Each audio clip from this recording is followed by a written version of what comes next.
In association with Official Wrestling comes A Few Good Marks Podcast.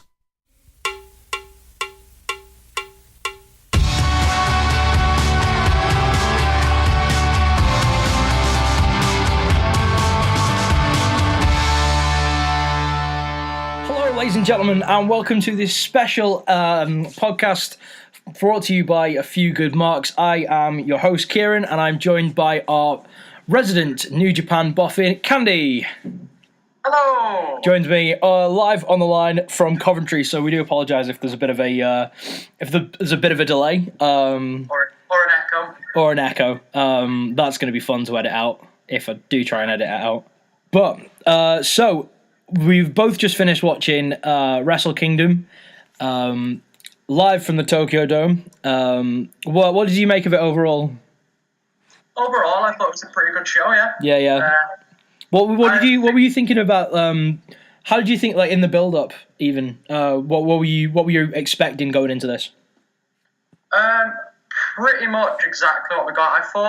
Honestly, I thought the main event was going to be longer, and I thought Jericho Omega was going to be shorter. But other than that, the show pretty much went as expected. Yeah, completely agree. So we'll run through this like we normally run through a Fed Watch. We'll run through the card as it laid out in front of our eyes and feedback. So, did you watch the New Japan Rumble? I didn't. I did not. It started at 7 a.m. I think. Yeah. And I was not up. No, I wasn't even at. I went around to a friend's house to watch it, and I wasn't even there at that time. I've seen the name of the winner, and honestly, I don't know who that is. No, apparently he's a young lion. Apparently. I don't think he is. I think he's an old lion. Oh, really? I clicked on him on Wikipedia. It says he's retired. It says former Japanese wrestler, age 45. Bloody hell! All right. Well, he's definitely not getting it. I recognise most of the names in the Rumble, but not the guy that won it. Right. Okay. Fair enough. Finley was in it apparently. Yeah. David Finley's a young lion.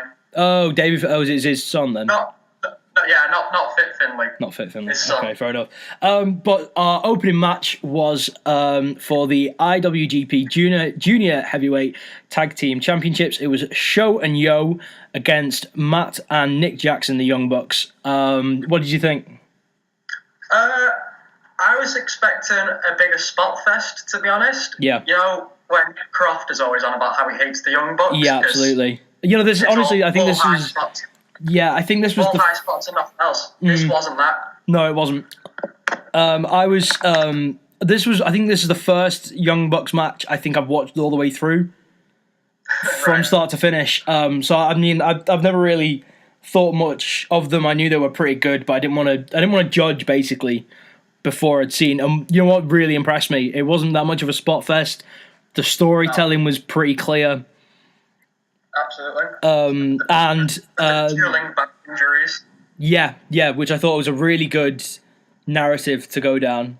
And the Young Bucks won the new seventh. Is it the seventh time? Seventh time IWGP Junior Heavyweight Tag Championships. Quite the accomplishment and a great way to kick off. Yeah. Sho and Yo have only been on, they only came back from excursion recently. Yeah. So, I really like them. I only saw them first time about 3 months ago, maybe. Yeah. I think it's quite quick to take the belts off them, but I really like them. I think they've got absolutely. Yeah, I think they've got a lot of potential. Next up was the gauntlet match for the Never Openweight 6-man Tag Team Championship. This one was I didn't really pay much attention to this match. It was all right. Yeah. Once it got going, once Chaos got in, I really liked it. Yeah. Once Chaos were in, it picked up a lot. I would have to say. Was it? Suzuki that started. I think so. And was it Elgin and War Machine? That was it, yeah. Honestly, I didn't know the War Machine were on the card, and when they walked out, I was like, it's War Machine. And then I looked at who they were with. I was like, holy crap, that is a big team. Yeah. Elgin and War Machine. Bloody hell. Did you see? Oh no, it's later on. Never mind. We'll get to that. Okay. But Chaos. Same match, but we'll get to it in a bit. Okay. But yeah, well, you may as well go to it now. I've not really got much to say on this match. It was okay in spots. It was good just to kind of get everybody in. Yeah. But it was okay. Because I think they did this last year with the 6-man tag tournament, or 6-man tag championship. With the gauntlet. Just, throw it in a big gauntlet so everyone can kind of get on. Fair. Because I'd forgot that 6-man tag titles were a thing until I think it was Evil, Sanada, and Bushi. I think had the titles, and because Evil and Sanada were in the tag match later on, they had to drop the 6-man tag, and I think that's the first time they've been defended in a long time. Fair enough. That's the thing I was going to say about was we were talking about Elgin and War Machine being a big team. Yeah. I've always thought Tomohiro Ishii is a big fella, but when he was in there with bloody Bad Luck Farley. Yeah, my God. How big is Farley? That guy's seriously? huge, isn't he? Oh, I couldn't believe how big. Like, he just Ishii looked like he'd shrunk in the wash or something. Yeah, absolutely. It was a bit. It was a mad one, wasn't it? So Chaos won. The new ones. Are they? Was that the new tag? Yeah, I think it is. Yeah, they were the new one. They won it. Yeah, the new 6-man tag team champions. And Barata. Indeed. What was the spot you were going to bring up? No, that was the thing with Ishii and Farley. Oh, right, okay. Just the ridiculousness of Farley's size. Yeah, he's a big guy. The next up was... I think Ishii's big, but he's not tall. No, he's not. He's 5'7", I just looked up. And Farley is 6'4". Fudge. Bloody hell. It just looked insane. It did look mad. Yeah, I think it's because... And also with Ishii... like his style and how well renowned he is for being a hard hitter, for being part of that strong style, that adds to him as well of his toughness. And then when you stand him next to somebody like Bad Luck, it's just like, whoa. Because usually if he's just in with a guy like Omega or Naito, because he's wider, he just comes off as bigger and he's hard hitting. When you stick him in with a 350-pound former rugby player. Yeah, it's very different. Absolutely, it's something as well because they're not the competitors in New Japan aren't that tall anyway, really, are they? So when somebody like Bad Luck comes along, it really does accentuate. Yeah. So the next match on the card was Kota Ibushi against Cody. Can't use his last name because WWE prohibits it. With his wife, whose surname I can say, which is Brandy Rhodes. Yeah. So you all know who I'm actually talking about, although you'd know anyway. What do you make of this one?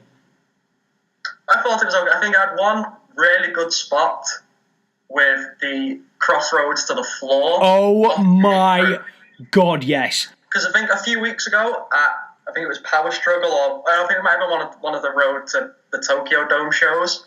I think Cody hit a crossroads on Ibushi on the ramp, and that looked insane. Oh. So when he had him on the apron, I was like, he's probably just going to do it on the apron, but just still a big spot. Yeah. And then he went to the floor, and it was crazy. That was a nut spot. It was just... it's one of them out of the seat spots, isn't it? You have to, jump up, when you see that. It's insane. It was a mark-out moment, could we say. I was not a fan of Cody's new blonde hair. You see, I'm not bothered by this because I think he looks like how Dusty would have looked if he wasn't as heavy. Yeah. So I haven't really got a problem with it. But I appreciate the throwback to Dusty Rhodes, but I just don't think he suits it very well. I didn't seem to mind it, but I can see why it is a little. It's a little left field, isn't it? Out of left field even. It's just like, he's bright blonde now. Oh, okay. he used to be really, really dark brown. Dark brunette hair. Slightly surprised he lost this match. Yeah. Considering he lost the ROH belt to Dalton Castle. Dalton Castle. Yeah. That's just generally the way I speak. To Dalton Castle. To be fair, I corrected you and then thought you might just cut it out, and you said it right and I just misheard it. Yeah, probably. Damn it, Skype. We've hammered it home. It's Dalton Castle. Dalton Castle. Who looks like my friend. I had a friend at uni called Hugo, and he legit looks the spit of Dalton Castle. It's weird. But yeah, Cody dropped the belt to Castle, and he didn't really have much else because it would have been. Was it originally for that? Yeah, this match was gonna be for the title until Cody lost it, so it just became a singles match. Fair. But I thought it was a decent match. The Ibushi hitting the Phoenix Splash for like the first time in 3-4 years was quite something. And the velocity that he gets on it, and the speed and rotation that that's probably the best Phoenix Splash thing I've ever seen in my life.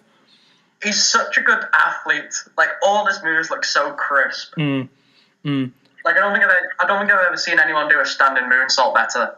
Yeah, or the golden triangle moonsault. Yeah, it's so good. So good. But Kota defeated Cody in a rather good match. It was the only non-stipulation singles match of the entire night. Yeah, wow. Which is fair enough. The next, although it was originally going to be for the title. So yeah, that's true. That's true. We almost had a card full of title matches. Very true. And then actually, yeah, it's a card full of title matches. Jesus. Which is fair enough. I mean, that's how cards big pay-per-views probably should be. Yeah. With the odd grudge match or whatever thrown in there as well, if it calls for it. But moving on, the next was a tag team match for the IWGP Tag Team Championship. I'm not going to lie, I didn't get to see a lot of these next two matches because I went for a walk to McDonald's. I won't lie to you, I didn't see much of these either. Oh no! Because I got up quite early and I thought I'd have a bit of a nap between these matches. I caught the start of the tag match and the end of the Goto Suzuki match. Yeah, you know what? I'm pretty much exactly the same on this. It took me that long to walk back. So the first one, the tag team match was the Killer Elite Squad of Davey Boy Smith Jr. and Lance Archer, not Vance, against Los Ingobernables. Is that how you pronounce that? Los Ingobernables. Ingobernables, that's it. Ingobernables. Yeah, well, Candy's just said it, so there you go. De Japón. Of Evil, the team of Evil and Sanada. Yeah. And new tag team champions. That's all I've got to say about this match because I didn't see it. I'm not a big fan of Killer Elite Squad. Like, they're fine, but they do nothing for me. Whereas Evil and Sanada, I do really like. So now that they're like heavyweight tag team champions, I'm quite looking forward to what they're going to do in their ring. But yeah, as the match, didn't see much of it. Evil had a really cool gown and scythe coming out. Yeah, that's what I will. He has a great entrance. Yes, that was cool. And so the next match was right. I'm gonna give these a shot. My pronunciations are bloody awful. Okay. It was Minoru Suzuki. Yeah. Against Hiroki Goto. I would say Hiroki. Hiroki. Yeah. Okay, Hiroki, I was close. Minoru Suzuki. I was close. This was a her versus her and no seconds death match for the Never Openweight Championship. Yeah. I don't know what the second part means. I don't know. I think no seconds means there's no time limit. The no seconds death match. I don't know where that comes from or what that even means. I would assume no seconds is like no time limit, maybe. Maybe. Seconds out, you know what I mean? But championship matches have an hour time limit, so were they really expecting to go longer than an hour that they needed no time limit? True, but maybe it's like an endurance thing It was more because hair it's versus hair, really, anyway. true, but because it's the never open weight and it's the basically the strong style belt. It's maybe about endurance, so that would be why there's no seconds. Maybe that's like a boxing thing because you only say seconds out for when you take your break. So anyway, Goto defeated Suzuki. And Suzuki walked away from the ring and then walked back, snatched the clippers off Goto. Well, he was kind of dragged back by the rest of... he was dragged away by Suzuki-gun, so they didn't have to cut his hair. Yeah, and then he went back and did it himself. He was like a man of his word and he wanted to do it. Absolutely, which is cool. Very cool. And then he cut off like the back bit. Well, that's really the only bit he had to cut off, really, wasn't it? yeah, it was. Which is why I was a bit surprised he lost, just because Goto has so much more hair. Yeah, that's true. He had more to lose. But in the end... Well, I quite like Goto. I'm quite happy with all these people that have won championships because I like these people. Fair enough. Well, you won't be happy. Probably not going to be happy with the next match, are you? No, not at all. So the next match was the Fatal 4-Way match for the IWGP Junior Heavyweight Championship. It was Himuro Takahashi. Himuro, that right? Hiromu. Literally been saying these names all day, and I've got home, and it's just gone Hiromu Takahashi, Kushida, Marty Scurll, and Will Ospreay. So go on. What did you think? I thought once they got into it, once they started doing all the big high spots, it was really good.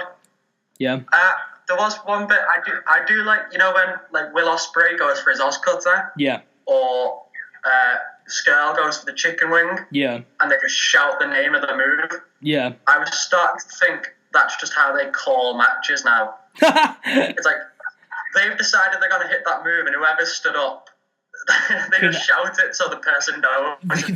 You can either duck this or take this. Yes. I will give Skrull credit because Skrull did an Oz cutter. Yes, he did.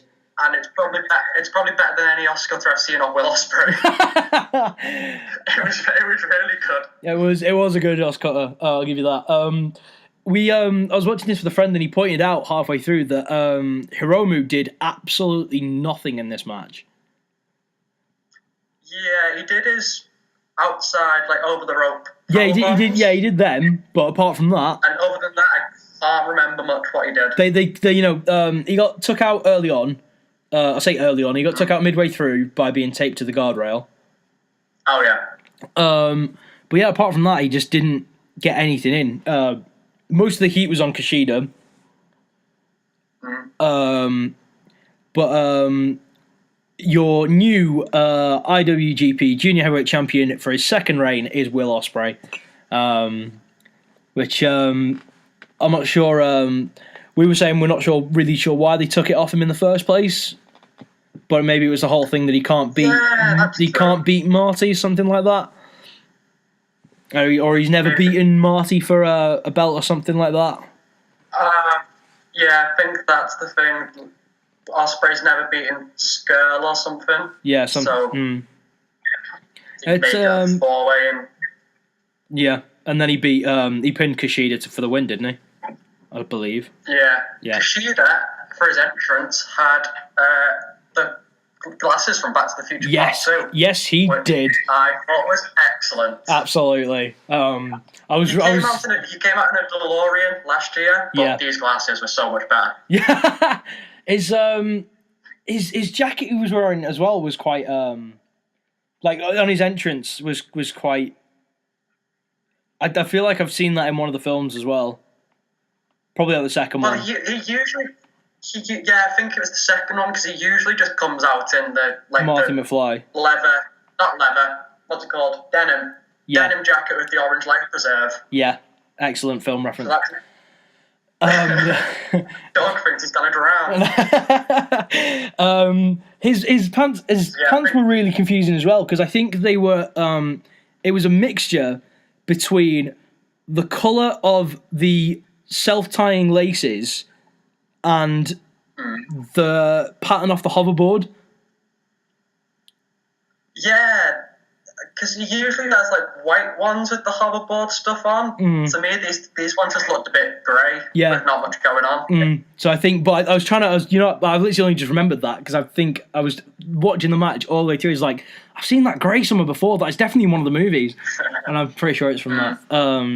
So yeah, Ospreay did a pretty good dive in, a pretty good moonsault. It was pretty safe though from one of the trusts, like the stanchion. Yeah, which we all thought was, that's really cool. And then my mate pointed out, he's not much higher than the top rope there. I was like, okay. It's not as I've seen him do. I mean, it was impressive, but it was. This match wasn't full of unbelievable spots either. No, not really. Given the 4 guys that were in it, I was kind of hoping for a little bit more. I think it eventually built up to more and more spots. Yeah. But it took a while to get there, and there wasn't a huge amount once we actually got there. Yeah. Yeah. And either way. Yeah, I think we're just expecting a bit more. From the 4 guys in the match, we're expecting a little bit more flippy shit. But I'm glad that a British guy, it stayed with the British guys. You know, you kind of got to rep the home soil on this. I was hoping for Hiromu to win, but okay. Yeah, I'd have put money on Kushida, to be fair, but Hiromu would also have been a very good shout. The third to last match was a singles match for the IWGP Intercontinental Championships. It was Hiroshi Tanahashi versus Jay White. What did you make of Jay White? I thought he was alright. Yeah. This is the first match, this is his first match back in New Japan. Yeah. And for it to be at the Tokyo Dome against Tanahashi for the IC title, it's a pretty big place to start, and I think he coped absolutely fine. I think he did well. Yeah, I think it was an alright match. It was like Tanahashi's matches are quite methodical anyway. Yes, a lot of knee drag things, dragon whips. Yeah, a lot to that. But still, it was a really good match. And Tanahashi retained, rightfully so, I think. Yeah. I don't think you could put the title on Jay White. It would have been a shock. Yeah, it would have given him a bit of a boost, and especially and to beat Tanahashi at the Dome. Exactly. Where at the same time, it's Tanahashi at the Dome, so he's not going to lose very often. Yeah, true. Like, there wasn't the first person. Especially not to a young lion from New Zealand. Yeah, that's true. Like, doesn't Okada beat him a while back? Okada challenged him. I think it was about Wrestle Kingdom 10, so it would have been about their 3rd main event by the time Okada actually won. Yeah. So give Jay White 3 more years, and he might beat Tanahashi. I did like Jay White's stuff about calling out Tanahashi, is he still the ace and all that. Yeah. And trying to fire up Tanahashi. I thought that was quite good. Yeah, that's right. In his interviews, he's been saying he's the shell of his former self. He's not quite the same ace that he used to be, and I think he was trying to get that out of him, and I enjoyed that. Yeah, that was good. And they definitely picked up after that as well. Yeah. But yeah, good match. The next match, penultimate match, was one of the main events. It was the no DQ match for the IWGP United States Heavyweight Championship. Kenny Omega against Chris Jericho, the dream match as it was being billed. The build up to this match was incredible. You'd expect nothing less from Jericho, throwing himself in fully. What did you make of this match? I thought this was better than I ever could have imagined. Yeah. Because I'm going to quickly look how old Jericho is. I know he's still been going for years, but his last run in WWE, I think, was his character work more than his in-ring work, which is why it was so successful. Yes. He's 47 years old. Yeah. So, but because when it said, oh, it's going to be Omega versus Jericho, I was a bit like, can Jericho still wrestle at the kind of level Omega does? Yeah. And when they made it no DQ, I was like, okay, this has the potential to be really good now. Absolutely. Everything from the starting off and the marching around the ringside. He came out to Fozzy. I enjoyed that. Absolutely. I popped for the jacket. Oh my god. Came out in the LED leather jacket, which was just amazing. And then coming out to Fozzy as well. But the what the frig was Kenny Omega wearing? Oh, his weird god outfit. Yeah, I'm not sure. Really weird. I think it's based off a video game, but we weren't sure which one. He does like his video games. Evidently. But yeah, I was a bit worried when he tried to go into the ring and he had his giant god eagle head on. Yeah. I was a bit worried whether he could get through the ropes. I know he did seem to be kind of quite cautious getting in. But yeah, the start of this match, going out to the outside, did he moonsault out to the side of the ring and then went through the table or something? He definitely did a move and went through the table. I think he did maybe a flip off a spring. It was a springboard. That was it. Yeah, springboard flip. It might have been. Yeah. An Omega move, and he crashed into Don Callis, and we lost all our commentary. We did lose our commentary for a good few minutes, which kind of just added to it because we just kind of sat there watching what the hell is going to happen now. Yeah, when you could hear Kevin Kelly going, "Are we on? Are we on?" It added to the thing that anything could happen in this match. Yeah, absolutely. Everything from ramming Kenny's head into the chair multiple times that was propped up in the corner, the teasing of the code breaker, just this match is boss. I think Jericho was on the outside and he said something to Chono. And it was like, oh yeah, because Chono used to work in WCW. He was part of the NWO. Oh. So Jericho and Chono have probably worked together or at least known each other for over 20 years. Mm-hmm. And just when Jericho started mouthing off to him, I was like, classic WCW. Brilliant. Jericho's table spot, I thought if he went through the first time, it would have been better. You know, when he was on the top rope, yeah. I think Kenny hit him with a V-trigger, and he managed to hold on. Yeah. And then on the second time, he got knocked off. Yeah, he did, yeah. And the reason I think it would have been better the first time is because I forgot the table was there. Right. And when he held on, it kind of showed the table. I was like, oh, he's gonna go through the table in a second. Whereas if he'd just gone through the first time, it would have been like, oh yeah, there was a table there. Oh my god, yeah, I get what you mean. You could definitely tell Jericho's experience that he'd got them to soar into the table because it broke perfectly. Yeah. Jericho, the only man that can break a New Japan table properly. Well, he's the best in the world for a reason. Kenny Omega picked up the win from a one-winged angel onto a chair. My God, it was spectacular. I would say this might be the best Jericho match I've ever seen. Wow. I'd say this or his match with Shawn Michaels, any one of them. I'd go with the one for WrestleMania 19. That's my favourite. But this one, I'd put up there. It was such a good match. It really was. Absolutely. And apparently, I also New Japan are perfectly fine to talk about Jericho's past. You know, if someone comes into WWE, it's like if Samoa Joe comes in, and it's just like, oh look, we found Nia NXT. Yeah, and you can never say he worked in TNA or ROH. No.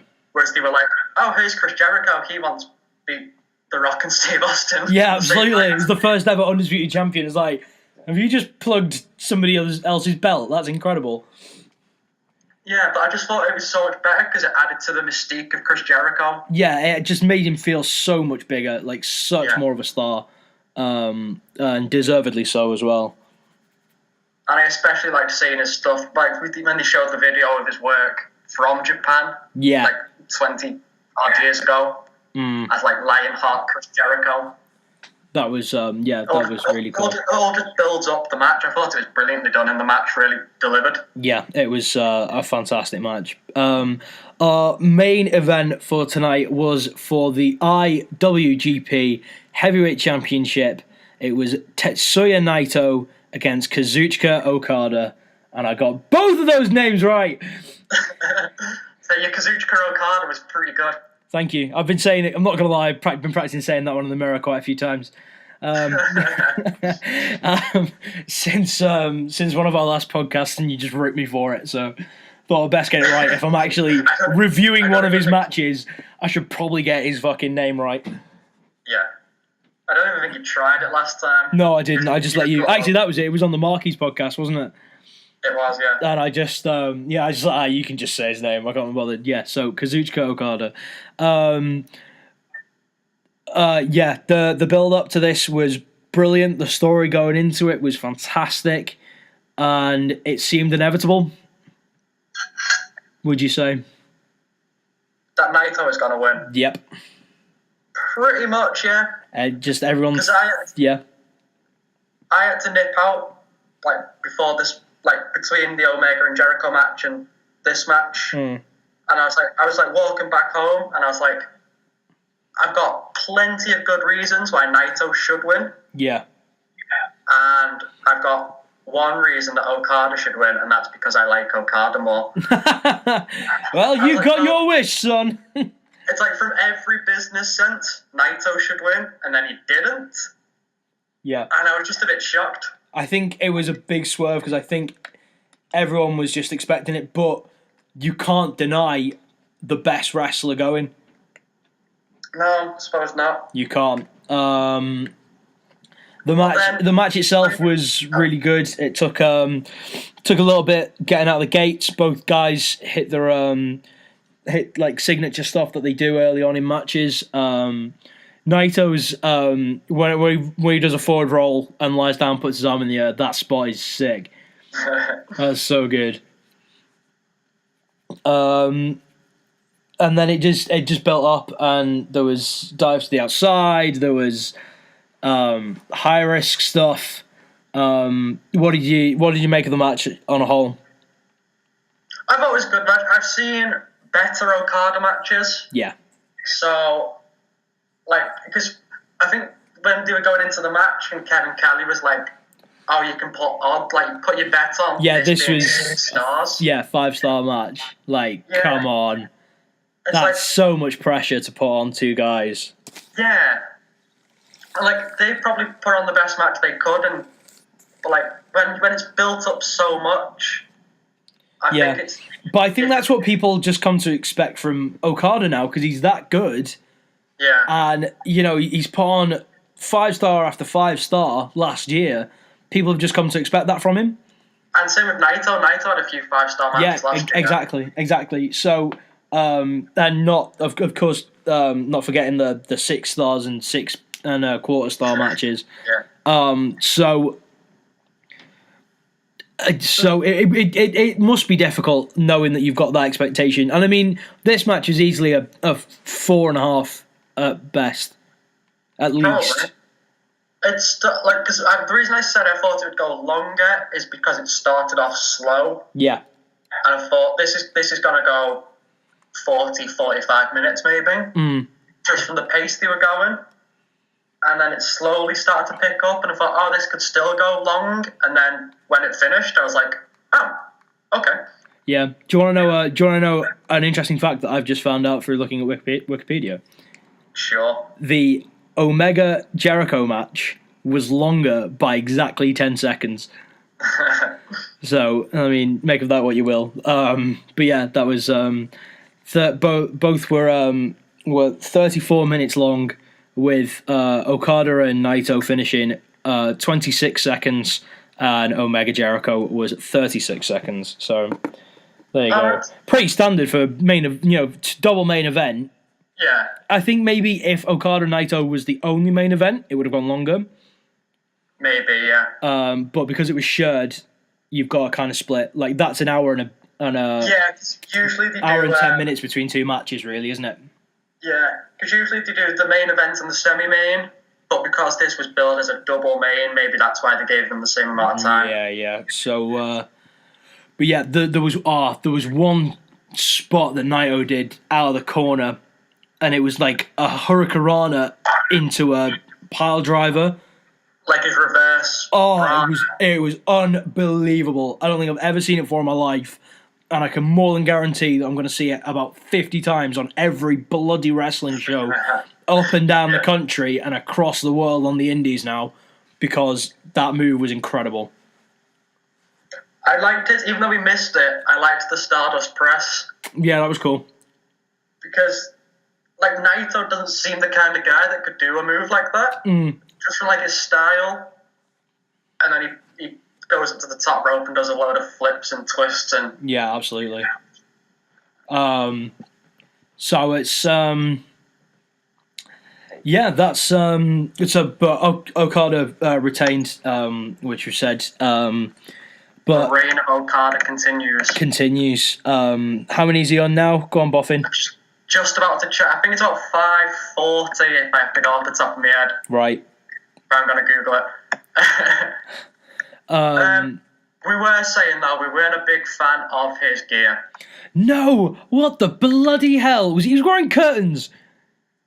He looked at Fandango and thought, yeah, that guy's got his gear right. No! What are you doing, mate? You had a fantastic look with the biker shorts. Yeah, it's such a good look. It was a fantastic look. And what were you thinking? Actually, one thing I did forget to mention, while we're on the subject of attire, Marty Scurll's entrance. Oh my god. Oh, with his bird wings. Oh, phenomenal. Entrance of the night. Entrance of the night. Kushina's glasses were cool. They were not giant bird wings. They were brilliant. Scurll was really swinging that umbrella at people's heads. Yeah, bloody hell. When he first connected on Takahashi, I was like, ooh, if that's just an actual umbrella, that's got to hurt. Yeah, that was, you could see the damage done to the umbrella as well. Yeah, Jesus. But yeah, I don't get the why he changed his gear. Maybe he just thought big occasion, mix it up a bit, but... Yeah, he splashed out some cash on his new gear he wanted to wear it on. Yeah. Biggest. Because I thought, when Naito comes out in his suit and he just takes his pants off. Yeah. I thought Okada was just going to do the same. And take pants off as well. But... like these nice overpants, and then he'll just take them off before the match begins. or like Taichi. Did you see him in the first match where he rips his pants off and then it's a kick? No, I don't think so. Well, that's his one spot that he does. All right. He rips his pants off and kicks someone. I thought Okada was going to do the same, just rip his pants off and just go mental. Fair enough. No, I thought it was very good. What would be? So, have you found out how long? This is day number 564. Wow. He's also now 2 days, or combined, for his 4 title reigns. He's been champion for 1,360 days, which is now 2 more than Tanahashi, who is now in second place. So how many days has he got to go before he's in first? No, he's already in first. That's his first. Oh, wow. So he is now the longest reigning... He's now 2 days ahead. That's insane. He's now the longest reigning heavyweight champion in that company's history.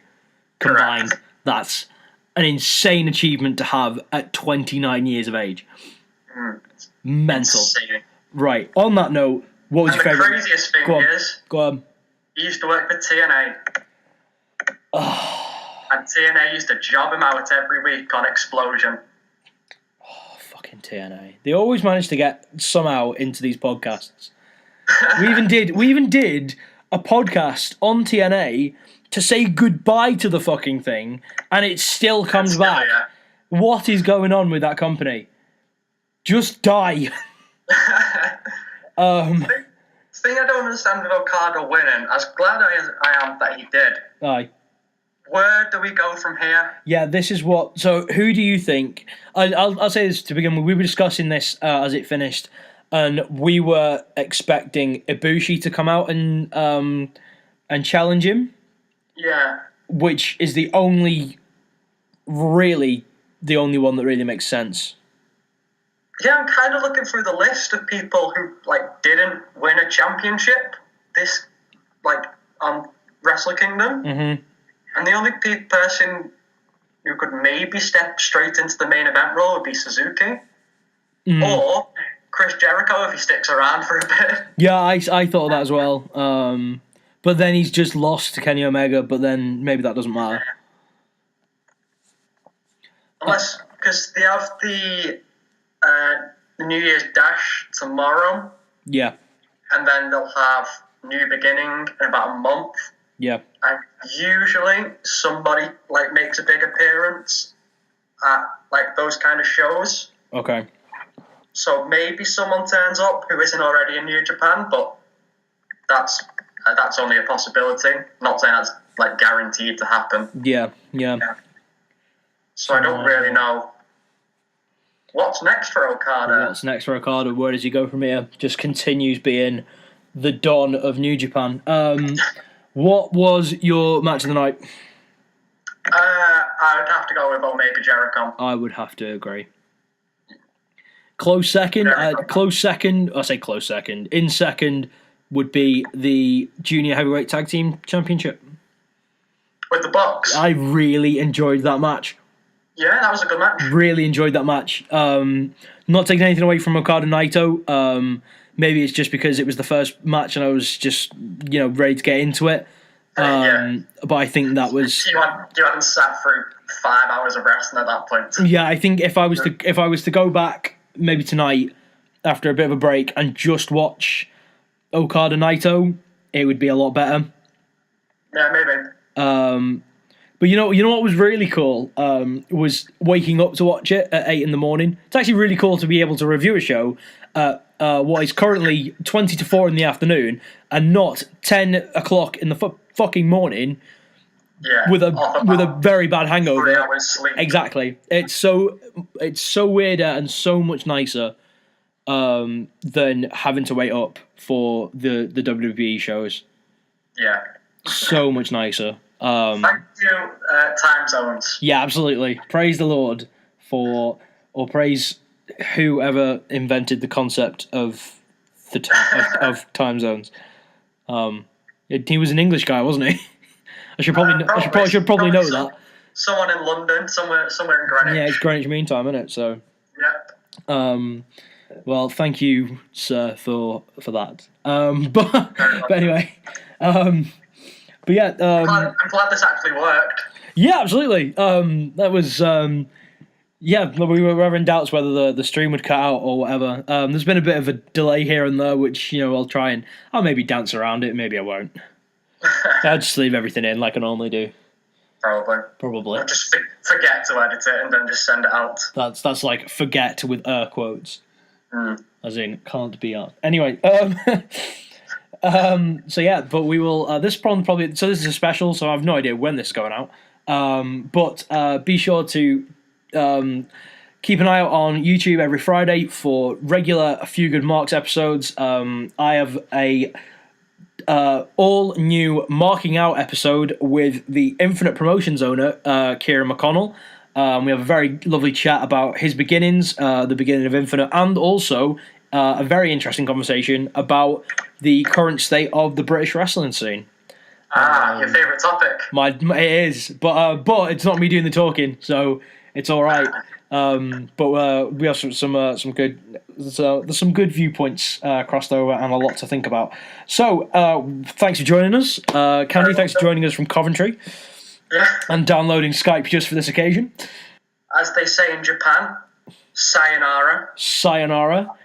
As Kenny Omega would say, good night, mwah, and goodbye, bang. And we'll leave it at... I think you got that the wrong way around.